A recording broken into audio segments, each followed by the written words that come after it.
Hey guys, AJ Aquatics is here, and I am going to go over some betta tips. So I'm going to do like a top 5 or whatever betta tips. The tank size. We all see the bettas in these little adorable containers. That does not mean that they're supposed to be in that container for the rest of their lives. Now, they need aeration, they need filtration, they need all these nice things. Yeah, so when you are going into Petco or anything like that,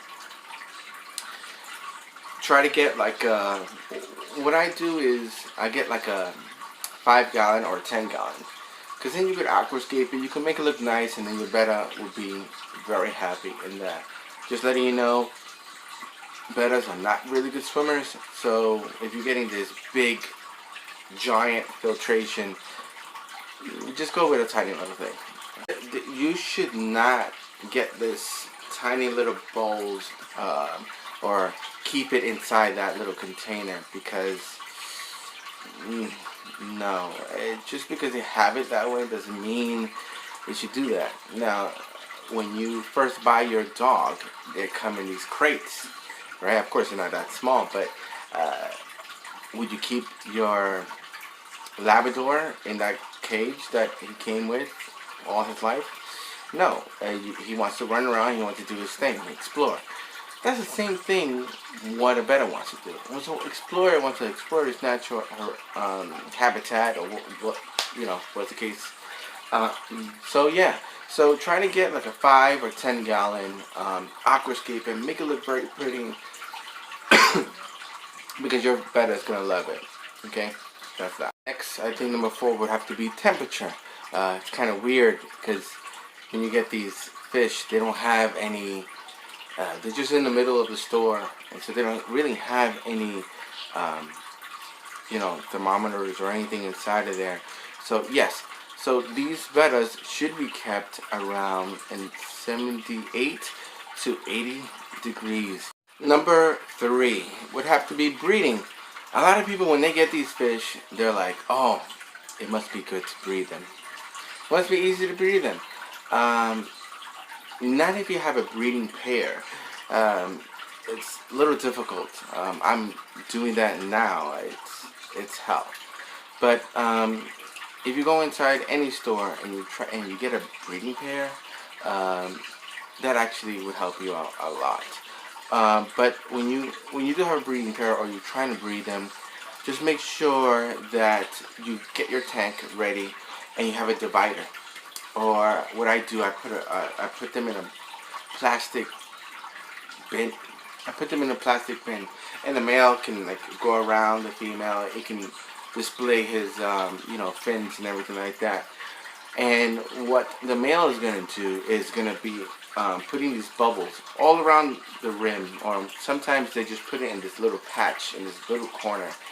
And basically that's his nest that he's going to be making for his babies, or their babies.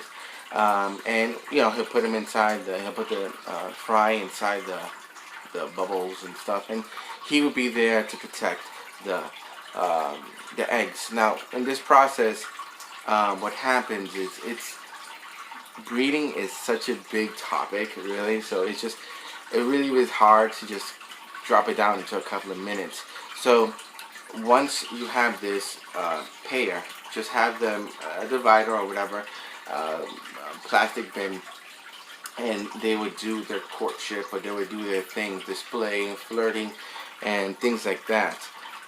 Once that is done, once the male typically, what I've done, or what I've seen, is that the male would take this period of 1 or 2 days to build this nest. And this nest would, sometimes they're huge, and sometimes they're just really small. It just depends on the betta that you have. My betta, he is really aggressive, so he has this like already compact little bubble nest, and I'll show you that right now.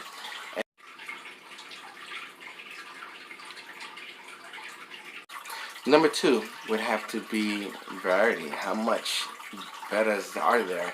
There are a lot, and instead of me explaining how many bettas are there and varieties, here's screenshots of different type of bettas.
Number one would have to be tank mates. That means friends, basically. What kind of friends you should have with your bettas. And what I have guppies, I have platies, I have cories. I have a bunch of fish inside there, and they do not bother the bettas. I don't. I have female bettas inside my tank currently, and no one fights each other. And I also have male bettas in there. I had male bettas in there, and they did wonderful inside that tank as well. They never bit anyone. They don't fight anyone in there either. But you should stay away from tiger barbs.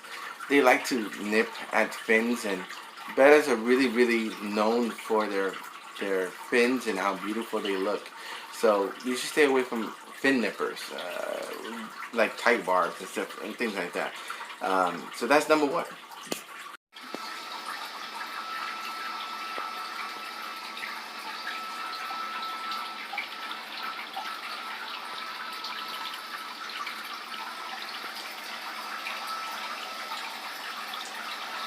So there you go, the top 5 things that you should take into consideration before you go into Petco or PetSmart or any of these pet stores. Make sure you do your research and make sure you are housing these bettas in a good environment. So that way they can live long and they can show off their beauty. See you guys later. This was AJ's Aquatics. See you guys later.